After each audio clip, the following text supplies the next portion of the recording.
would like to share with you that I have a new book that has just been published, which I believe will be of special value to you in particular who seek to apply these teachings, to understand them, to be changed by them. The Path of Inner Transformation, Essential Teachings of the Fourth Way. This book is a primer, returning to fundamentals with clarity and detail, outline, insight for one who seeks to make these fourth way ideas one's own, not theoretically, but organically. Application in the daily moments of one's existence. This is also a book for understanding the overview of what this is, to be shared with those who know nothing about it or who have been influenced by the chaos that is on the internet about these matters. So there is a bit of history at the end. There is a glossary of terms, newly developed. And there is an expression of that rarest of teaching, of gnosis, of knowledge, on the essence body types of the Enneagram, made known through Rodney Collin in particular, and developed in esoteric schools through the oral tradition, that may be very helpful to you in your work on self-understanding, observation, transcendence, even compassion towards yourself, towards others. Along with this rare knowledge, known only to those in a school, there is also the teaching on centers of gravity, which gives us a tremendous spotlight on why we do the things we do, how we react according to a particular focus, perspective on things, what it is that pulls us into an imbalance of living. So this variety of practical and new and historical material is meant especially for he or she who is a student, one who applies these teachings. I invite you to get a copy for yourself, either through Amazon or Kindle or Audible, and discover for yourself how this tool, this resource, this gift can be helpful to your life and to your journey. I will share with you now a section of this book which highlights fundamental ideas of Gurdjieff that we have rarely focused on, but which are foundational in the overall sense of what we are doing and why. His ideas on conscious labor and intentional suffering, and his strange part-log duty, which references our responsibility to the universe.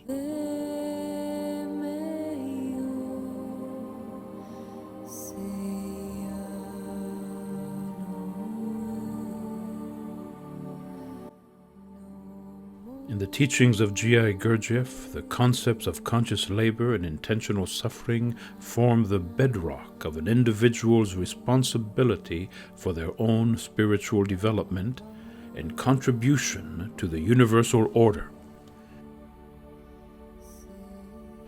Gurdjieff's vision of human life was rooted in the belief that individuals have a duty, not only to themselves, but to the universe as a whole, to actively engage in the process of inner transformation and to work towards a state of higher consciousness. This process, however, is not automatic, nor is it easy. It requires conscious effort, a willingness to suffer in a specific and transformative way, and an understanding that one's life must serve a greater cosmic purpose.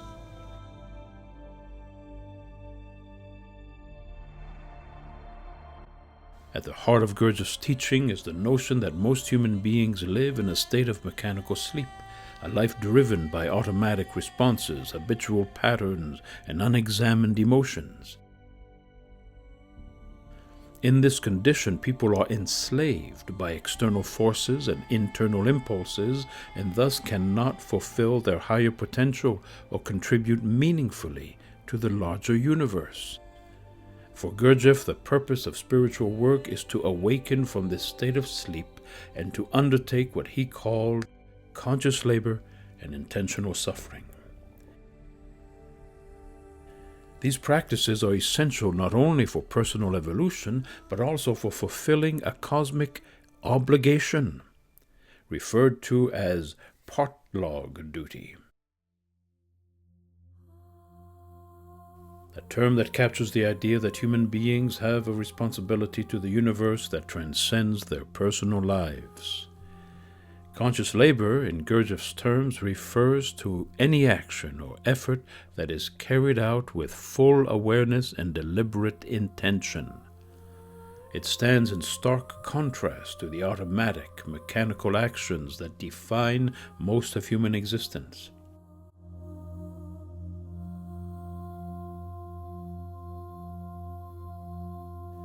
In the state of mechanical sleep, people perform tasks without conscious awareness.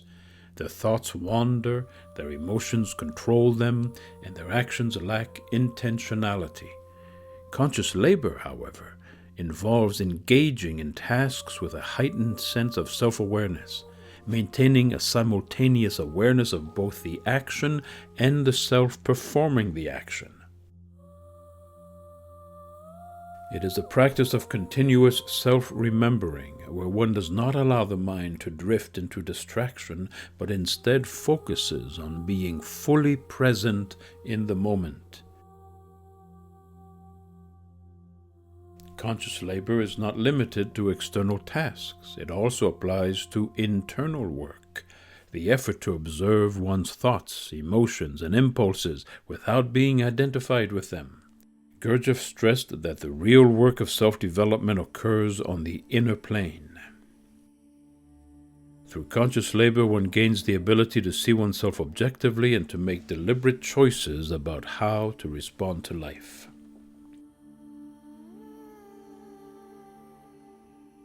This is a form of inner freedom, the ability to act from conscious intention rather than from mechanical reaction. Intentional suffering, on the other hand, is the conscious acceptance of inner discomfort and struggle for the sake of spiritual growth.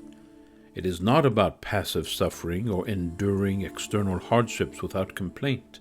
Rather, it involves bearing the pain of recognizing one's own mechanical nature, weaknesses, and illusions, and making the deliberate choice to not identify with them. Intentional suffering is the effort to bear oneself consciously, without escaping into distractions, false comforts, or habitual emotional reactions. This kind of suffering is central to self-transformation because it directly confronts the lower parts of our nature, the parts that want to avoid discomfort, indulge in negative emotions, and remain trapped in mechanical thinking. By choosing to suffer intentionally, an individual begins to break the chains of automatic living and gradually transforms the energy of suffering into something higher, something that can fuel the ascent toward higher states of consciousness. Gurdjieff believed that without intentional suffering, no real change is possible. It is through this process that one pays for their existence, a concept he repeatedly emphasized.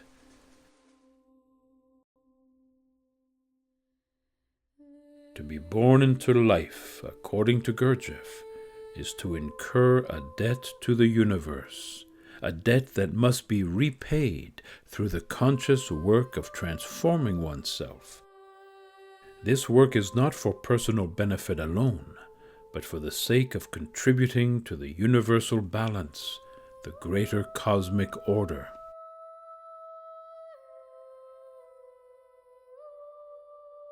At the core of Gurdjieff's cosmology is the idea that humanity has a duty to the universe. This duty, called Partlog, suggests that human beings are part of a vast interconnected cosmic system, and their conscious evolution plays a role in maintaining the harmony and equilibrium of that system. The universe, in Gurdjieff's view, requires certain energy to continue evolving, and human beings are capable of producing this energy through their conscious efforts. However, when people live mechanically, they fail to fulfill this responsibility, and the universe suffers a kind of deficiency. The notion of Partlog is rooted in Gurdjieff's understanding of reciprocal maintenance, the idea that everything in the universe serves the purpose of maintaining something else. Just as the lower realms of existence, plants, animals, and minerals, serve the sustenance of higher forms of life, so too must human beings contribute to the higher levels of existence through their conscious efforts. This is why Gurdjieff referred to humanity as three-brained beings. We have the capacity to produce higher forms of energy through the integration of our intellectual, emotional, and physical centers. When all three centers work harmoniously and consciously, a human being can generate the subtle energies needed for their own spiritual growth and for the well-being of the cosmos.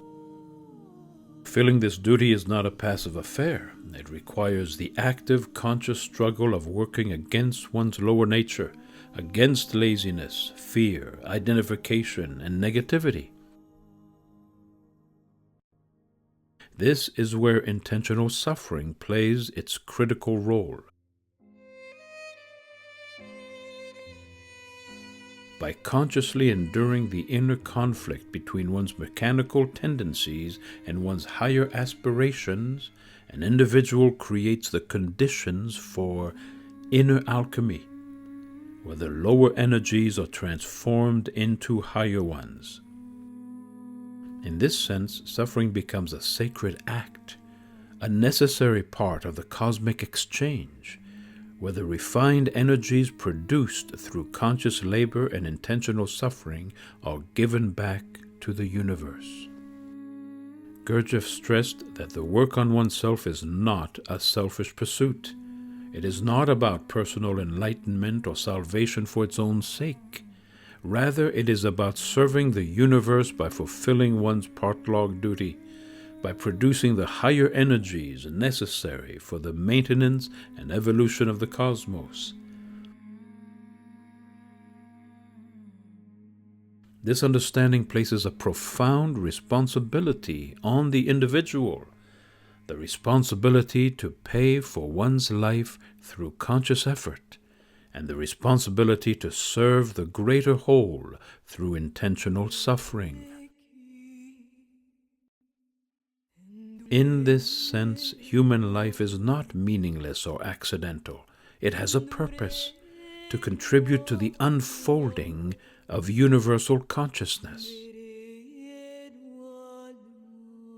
Every individual who engages in conscious labor and intentional suffering is participating in a cosmic drama, where the work of inner transformation serves both the individual and the universe. This is the essence of Gurdjieff's vision of the fourth way, the path of inner development that requires conscious effort, self-remembering, and the willingness to endure suffering for the sake of higher consciousness and the universal good.